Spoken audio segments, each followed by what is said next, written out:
अगर management development programmes conduct हो गया, तो कैसे पता चलेगा कि वो एक्चुअली सक्सेसफुल हुआ है या सिर्फ फॉर्मेलिटी ही थी? Welcome back to my channel the education park. इस फाइनल पार्ट में हम मैनेजमेंट डेवलपमेंट का क्रिटिकल इश्यूज, डिबेट्स और इवैल्यूएशन प्रोसेस को स्टडी करेंगे। सबसे पहले हम उन चैलेंजेस को समझेंगे जो ऑर्गेनाइजेशन को मैनेजमेंट डेवलपमेंट इम्प्लीमेंट करते वक्त आते हैं। तो अपने कॉपी पेन लेकर बैठ जाइए। एचआरएम का, ह्यूमन रिसोर्स मैनेजमेंट का 13 यूनिट, इसका पार्ट थर्ड करने वाले हैं। बहुत बड़ा चैप्टर था मैनेजमेंट डेवलपमेंट का। इसका थर्ड पार्ट हम करने वाले हैं। अपने नोट्स बनाओ। एग्जाम बिल्कुल सर पर है, 15 डेज रहे हैं शायद एग्जाम के। तो चलो स्टार्ट करते हैं इसको। पार्ट थर्ड में हम सबसे पहले करेंगे issue and debates in management development. तो issue and debates management development में क्या होता है? सबसे पहले पहले तो कंसर्न का एरिया क्या है। मैनेजमेंट डेवलपमेंट भी कोई चैलेंजेस से फ्री नहीं है। इसमें भी बहुत सारे चैलेंजेस आते हैं। बहुत सारे प्रैक्टिकल, कंसेप्चुअल इश्यूज हैं जो कि प्लानिंग और इम्प्लीमेंटेशन के दौरान दिखाई देते हैं। क्रिटिकल एग्जामिनेशन की जरूरत है। तो जितने भी जो भी डिबेट्स हो रहे हैं, organisation help organisation improve the effectiveness of development programme. तो जो भी डिबेट्स होते हैं, जो भी क्रिटिकल एग्जामिनेशन होते हैं, उससे क्या होगा कि जो भी डेवलपमेंट प्रोग्राम बनाए जा रहे हैं वो इफेक्टिव हो जाएंगे, उनको इम्प्रूव किया जा सकता है। तो मेजर इश्यूज क्या क्या आते हैं, सबसे पहले तो ये देखेंगे। तो सबसे पहले तो रेलेवेंस क्या है, हमें यही नहीं पता होता। ये इशू ही है कि डेवलपमेंट प्रोग्राम्स क्यों लाने हैं, यही नहीं पता होता। तो सबसे पहले तो ऑर्गेनाइजेशन की नीड को मैच ही नहीं कर पाते। एक मेजर इशू है कि development programme actually real requirement को मैच करे। उसको आइडेंटिफाई करना ही मुश्किल हो जाता है। स्टैंडर्डाइज्ड प्रोग्राम बनाने की प्रॉब्लम रहती है। बहुत सारे ऑर्गेनाइजेशन कॉमन प्रोग्राम्स बना लेती है। वो ये भी नहीं सोचती है कि स्पेसिफिक नीड्स हैं, उनको पूरा करना है। तो एक मेजर इशू है। फिर डेवलपमेंटल नीड्स को नहीं पहचान पाते। एक्चुअल रिक्वायरमेंट क्या है ये नहीं पता चलती। असेसमेंट प्रॉपर नहीं होती, एनालिसिस ठीक नहीं होता। इररेलेवेंट टेक्निकल ट्रेनिंग एक्टिविटीज हो जाती है, क्योंकि असेसमेंट ही नहीं हो पाती है। पता ही नहीं होता कि एक्चुअल नीड क्या है और क्या प्रोवाइड कराना है। तो जो भी ट्रेनिंग एक्टिविटीज होती है वो इररेलेवेंट होती है।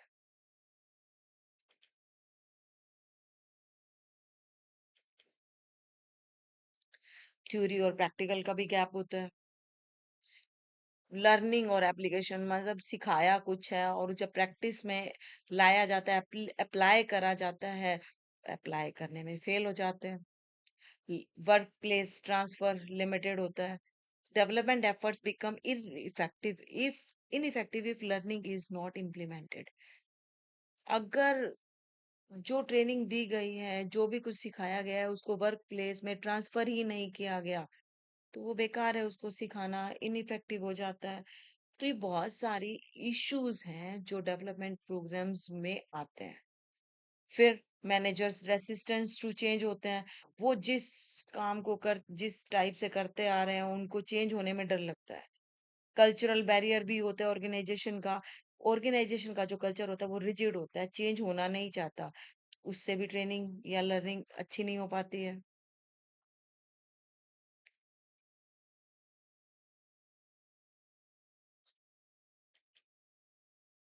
फाइनेंशियल कंस्ट्रेंट्स भी आते हैं। समझ नहीं आ रही है बार बार।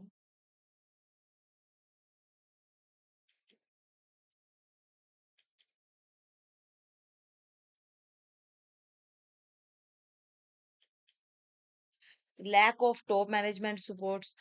टॉप मैनेजमेंट का सपोर्ट ही नहीं मिल पाता। इनसफिशिएंट कमिटमेंट होती है। डेवलपमेंट प्रोग्राम्स में एक्टिव सपोर्ट चाहिए होता है सीनियर लीडरशिप का, वो नहीं मिलता। इम्प्लीमेंटेशन बहुत वीक होती है। अगर टॉप मैनेजमेंट सपोर्ट नहीं करता है तो उनकी मदद के बिना इन चीजों को अप्लाई नहीं कर पाते। प्रोग्राम्स इनइफेक्टिव हो जाते हैं। रिसोर्स कंसर्न कंस्ट्रेंट्स भी होते हैं। इसमें रिसोर्सेज की कमी होती है। सबसे पहला तो टाइम लिमिटेशंस। मैनेजर्स के लिए डिफिकल्ट होता है कि वो टाइम निकाल पाए इनसे इनके लिए। फाइनेंशियल कंस्ट्रेंट्स भी होते हैं, इसमें बहुत सारी इन्वेस्टमेंट की ज़रूरत होती है, तो कई बार रिसोर्सेज़, इंफ्रास्ट्रक्चर नहीं हो पाते, तो भी ये एक मेजर इश्यू बन जाता है। तो ये तो थे सारे इश्यूज़। अब डिबेट्स क्या हैं मैनेजमेंट डेवलपमेंट में? तो सबसे पहला education versus experience, importance of formal education. सब some experts believe structured education is essential.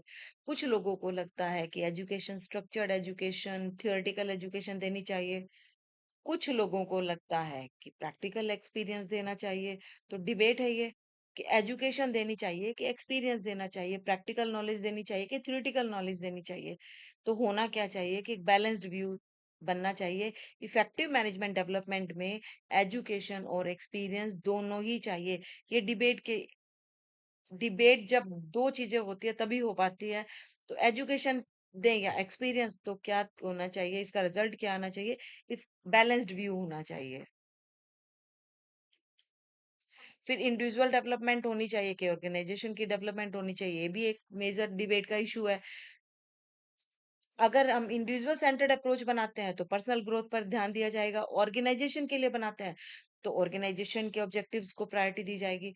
But दोनों में से अगर एक देते हैं, अगर इंडिविजुअल की ग्रोथ करते हैं तो ऑर्गेनाइजेशन के ऑब्जेक्टिव रह जाएंगे, और सिर्फ ऑर्गेनाइजेशन के ऑब्जेक्टिव्स पर ध्यान देते हैं तो इंडिविजुअल काम ही नहीं करेंगे, क्योंकि उनकी तो कोई भी इच्छा पूरी नहीं हो रही, पर्सनल ग्रोथ हो नहीं रही है। इसमें क्या होगा, इंटीग्रेटेड पर्सपेक्टिव लेना होगा, दोनों के गोल्स को साथ लेकर चलना होगा। फिर short term versus long term development. अब शॉर्ट टर्म पर अगर फोकस करते हैं,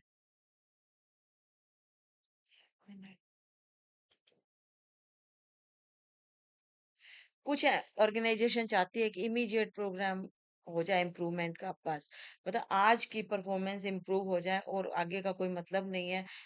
कुछ इस पर डिबेट करते हैं कि लॉन्ग टाइम फ्यूचर स्ट्रेटेजीज पर इनको प्रिपेयर करना चाहिए। तो बैलेंस में क्या होगा, दोनों शॉर्ट टर्म और लॉन्ग टर्म पर्सपेक्टिव लेने पड़ेंगे साथ में। फिर general manager versus specialised development. General management development क्या होगी कि इसमें ब्रॉड एडमिनिस्ट्रेटिव कैपेबिलिटीज, मतलब सब में सारी तरह की कैपेबिलिटीज को बढ़ाना है, जनरल मैनेजमेंट डेवलपमेंट हो जाएगी। और कुछ स्पेसिफिक फंक्शन में या कुछ स्पेसिफिक स्किल्स को बढ़ाना, एक्सपर्टाइज को बढ़ाना, तो स्पेशलाइज्ड डेवलपमेंट है। अब इसमें भी आप एक को नहीं ले सकते हो। जनरलाइज बढ़ा दिया तो कुछ स्पेशल अगर सिचुएशन आ जाती है तो डिसीजन नहीं हो पाएंगे, और अगर सिर्फ स्पेशल दी तो जनरल, इतने बड़े पॉपुलेटेड कंट्री में हम रहते हैं, जनरल प्रॉब्लम्स भी बहुत है, तो वो नहीं हो पाएंगी सॉल्व। तो इसमें भी कंबाइंड रिक्वायरमेंट होती है। मैनेजर्स को जनरल और स्पेशलाइज्ड दोनों ही एरियाज में एक्सपर्ट होना होगा।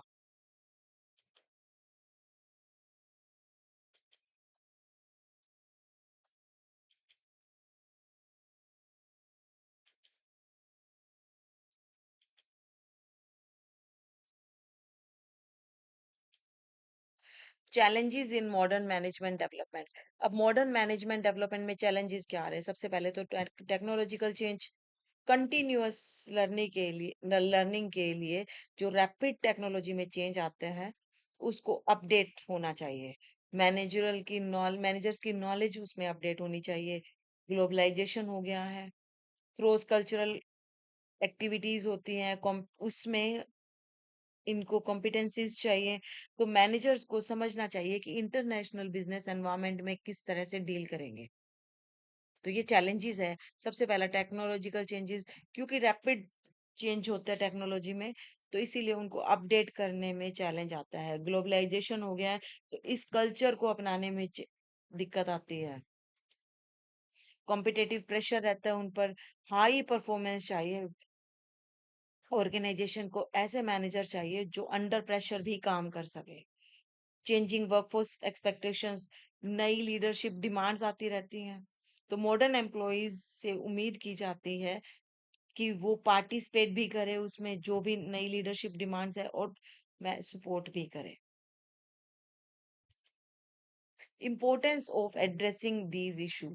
अब जो जो इशू थे इनको दूर क्यों करना है, सबसे पहले तो बेटर रिजल्ट चाहिए, स्ट्रोंगर मैनेजरल कैपेबिलिटीज चाहिए, मैनेजर्स को मोर इफेक्टिव होना होगा, क्योंकि दिन प्रतिदिन चैलेंजेस जो आ रहे हैं वो बहुत कॉम्प्लेक्स नेचर के आ रहे हैं, बहुत डिफिकल्ट आ रहे हैं, तो उनके लिए इनकी कैपेबिलिटीज बहुत स्ट्रोंग होनी चाहिए।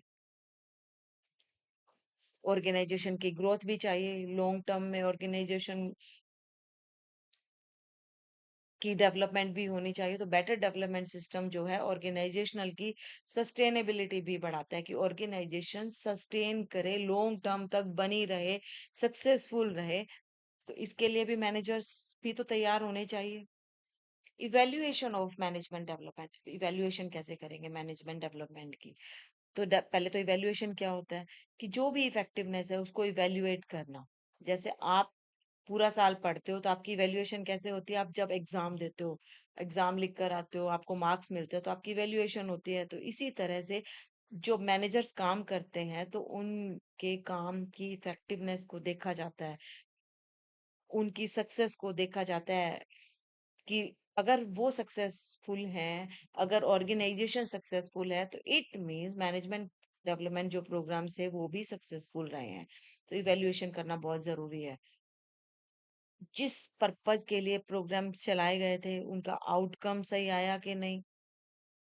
तो ये इवेल्युएशन में क्या इफेक्टिवनेस चेक होती है, आउटकम्स चेक होते हैं, कि जो आउटकम्स के लिए इनको तैयार किया जा रहा था, क्या उस तरह के रिजल्ट्स आ रहे हैं कि नहीं आ रहे। इवेल्युएशन का पर्पस क्या होता है? मेजरिंग लर्निंग अचीवमेंट, सबसे पहले तो जो लर्न कराया गया है उससे क्या अचीव किया, ये जानना, कि नॉलेज गेन हुई कि नहीं, मैनेजर्स ने कितना सीखा, उनके बिहेवियर में चेंज आया कि नहीं। तो इवैल्यूएशन का मेन मकसद क्या है, कि उनकी नॉलेज बढ़ी कि नहीं, उनके बिहेवियर में चेंज आया कि नहीं, ऑर्गेनाइजेशनल इम्पैक्ट, परफॉर्मेंस में इम्प्रूवमेंट आया कि नहीं। मतलब ऑर्गेनाइजेशन के पॉइंट ऑफ व्यू से देखें तो परफॉर्मेंस बेबी, पर्सनल देखते हैं तो उनका बिहेवियर चेंज होगा, ऑर्गेनाइजेशनल एस्पेक्ट देखते हैं तो परफॉर्मेंस में भी चेंज आना चाहिए। प्रोग्राम्स में क्या वीकनेस थी, इवैल्यूएशन से ही पता चलेगा। Detection of deficiencies, weak areas are identified for corrections. मतलब जो एरियाज पर प्रोग्राम्स के दौरान वीक रहे थे उनको पहचान कर उनमें करेक्शन की जाती है, तो वो इवैल्यूएशन से ही पॉसिबल हो सकता है। फ्यूचर के प्रोग्राम्स को इम्प्रूव कर सकते हैं, continuous enhancement, evaluation helps redesign better development programme. तो इवैल्यूएशन होगी तो फ्यूचर के जो प्रोग्राम्स होंगे उनको रीडिजाइन किया जा सकता है। इवैल्यूएशन की इम्पोर्टेंस क्या है? सबसे पहले तो इससे अकाउंटेबिलिटी बढ़ती है। Organizations can assess whether resources were used effectively. Organizations को चेक किया जा सकता है कि रिसोर्सेज को इफेक्टिवली यूज किया गया कि नहीं। इवैल्यूएशन से ही पता चलेगा। अगर इवैल्यूएशन में ऑर्गेनाइजेशन इफेक्टिव तरीके से काम कर रही है, मैनेजर्स इफेक्टिव तरीके से काम कर रहे हैं, ऑर्गेनाइजेशन सस्टेन कर रही हैं, तो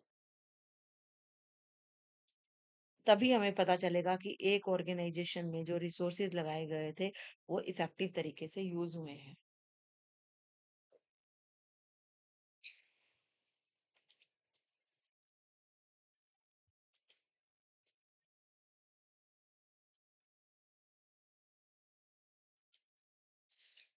प्रोग्राम की क्वालिटी को स्ट्रेंथन किया जा सकता है वैल्यूएशन से, डिसीजन मेकिंग को सपोर्ट किया जा सकता है, मैनेजर्स को गाइड किया जा सकता है कि वो फ्यूचर में किस तरह की प्लानिंग करें, किस तरह के इनिशिएटिव करें। और इवैल्यूएशन के लिए क्राइटेरिया डिसाइड होते हैं। क्या क्राइटेरिया होते हैं इवैल्यूएशन के लिए? रेलेवेंस होने चाहिए, नीड बेस्ड डिजाइन, मतलब जो भी प्रोग्राम बनाए जाएं वो नीड के अकॉर्डिंग हो, इफेक्टिव हो, ऑर्गेनाइजेशन के गोल अचीव करने में वो हेल्प करें, एफिशिएंसी से काम हो पाए, जो भी रिसोर्सेज लगाए हैं उनका मैक्सिमम यूज हो जाए, प्रैक्टिकल यूटिलिटी भी हो। सिर्फ थ्योरी पढ़ा तो उनको याद है, पेपर्स तो उन्होंने भर लिए, बट अगर प्रैक्टिकली उसको अप्लाई नहीं कर सकते तो वो भी फेल है। इवैल्यूएशन के मेथड्स क्या क्या है? सबसे पहला तो ऑब्जर्वेशन मेथड, कि जब कोई काम हो रहा है उसको ऑब्जर्व करके देख सकते हैं कि क्या काम इफेक्टिव तरीके से हो रहा है। ऑब्जर्वेशन मेथड यूज होता है।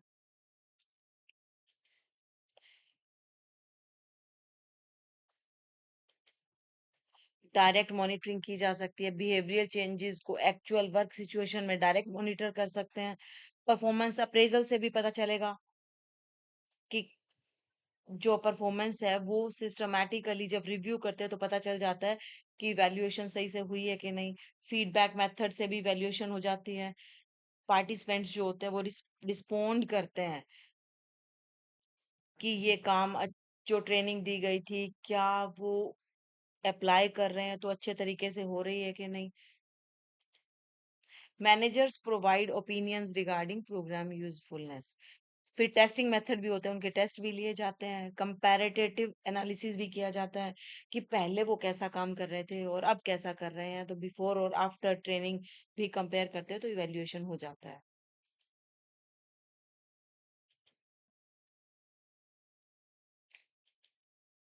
लेवल ऑफ इवेल्युएशन क्या होता है? तो सबसे पहला रिएक्शन लेवल, ये इमीडिएट रिस्पॉन्स दिया जाता है। मेजर्स पार्टिसिपेंट सेटिस्फेक्शन, मतलब अगर इमीडिएट रिस्पॉन्स देखना हो तो अगर पार्टिसिपेंट सेटिस्फाइड हैं तो इट मींस इवैल्यूएशन प्रोग्राम बहुत सक्सेसफुल है। लर्निंग लेवल पर भी देख सकते हैं कि नॉलेज आई है कि नहीं,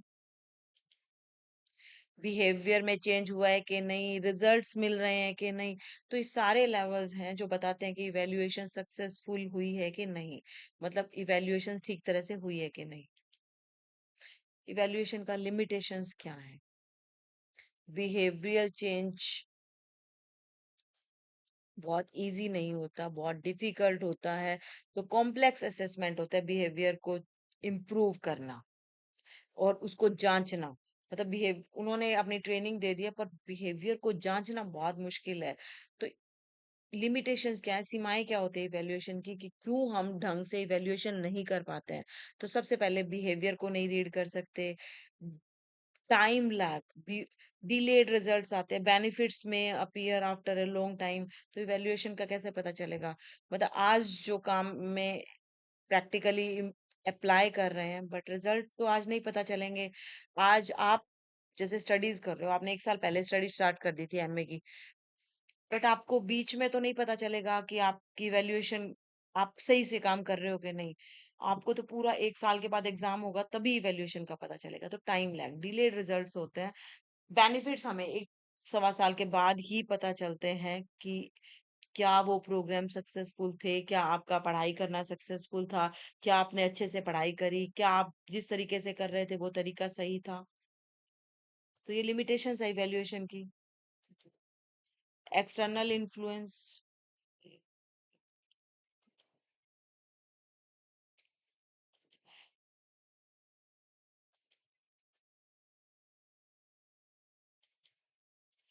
एक्सटर्नल इन्फ्लुएंस भी आ जाते हैं जब इवैल्यूएशन करते हैं। तो ऑर्गेनाइजेशन की कई बार परफॉर्मेंस बियॉन्ड ट्रेनिंग होती है। मतलब ट्रेनिंग, कितनी भी ट्रेनिंग दे लो, कुछ चीजें बाहर के इन्फ्लुएंस से चलती हैं तो ट्रेनिंग का भी फायदा नहीं होता। तो इसलिए भी ट्रेनिंग फेल भी हो सकती है, मतलब लिमिटेशंस होती है ट्रेनिंग की। Significance of evaluation in management development. अब मैनेजमेंट डेवलपमेंट में इसकी क्या जरूरत है? सबसे पहला तो कंटिन्यूअस इम्प्रूवमेंट देखनी है हमें, कि फ्यूचर प्लानिंग जो करनी है इवैल्यूएशन से वो सही जा रही है कि नहीं। कंटिन्यूअस इम्प्रूवमेंट होनी चाहिए। मतलब मैनेजमेंट डेवलपमेंट के प्रोग्राम जो चलाए जा रहे हैं उसमें इवैल्यूएशन करके हम ये देखते हैं कि फ्यूचर प्लान के लिए हमारे मैनेजर्स रेडी है कि नहीं। तो ये उसकी जरूरत है। अगर मैनेजमेंट डेवलपमेंट प्रोग्राम्स नहीं होंगे तो हम मैनेजर्स को फ्यूचर के लिए रेडी नहीं कर पाएंगे। तो इसलिए इसकी इम्पोर्टेंस है। बेटर मैनेजरियल इफेक्टिवनेस हो जाती है, उनके मैनेजर्स की कैपेबिलिटीज को बढ़ जाती है इसमें। और ऑर्गेनाइजेशन एक्सेलेंस काम करती है, डेवलपमेंट होती है तो वो सस्टेनेबिलिटी की तरफ जाती है, ऑर्गेनाइजेशन की ग्रोथ होती है। इसलिए इवैल्यूएशन बहुत जरूरी है। तो ये चैप्टर यहीं पे खत्म होता है। बहुत लंबा चैप्टर था, 3 पार्ट्स में कर पाए हैं। हो सकता है बोर भी हो, क्योंकि सेम सेम चीजें रिपीट हुई हैं। अगर इसमें भी बोर लग रहा है जिसमें इतने पॉइंट्स निकाले हैं, तो एक्चुअल में इसको करने में जब बुक से पढ़ते हैं तो और भी ज्यादा बोर था ये चैप्टर। पर चलो, क्योंकि पार्ट ऑफ एग्जाम है तो आपको पढ़ना तो है। क्योंकि थियोरिटिकल सब्जेक्ट जो होते हैं वो थोड़ा सा बोर, थोड़ा सा स्लो होते हैं, पढ़ने में मन नहीं लगता। बट क्योंकि एग्जाम देने हैं और आपका फ्यूचर इन्हीं चीजों पर डिपेंड करता है कि आप एक अच्छा स्कोर करो और फ्यूचर में एक better citizen, better family member, better person बनो लाइफ में, तो आपको ये पढ़ना ही पड़ेगा। बताइएगा इसमें कुछ कमी हो तो दोबारा से हम लोग कुछ इम्प्रूवमेंट इसमें कोशिश करने की कोशिश करेंगे। टिल देन, हाँ, ये जरूर पूछना है कि इसमें कुछ आगे कोई चैप्टर किसी को चाहिए तो प्लीज अपनी डिमांड बताएं, नहीं तो बस मैं ये HRM को यहीं पे स्टॉप करने वाली हूँ। इसके आगे मैं और चैप्टर्स इसमें रिकॉर्ड नहीं करूंगी अगर किसी को नहीं चाहिए। Thank you.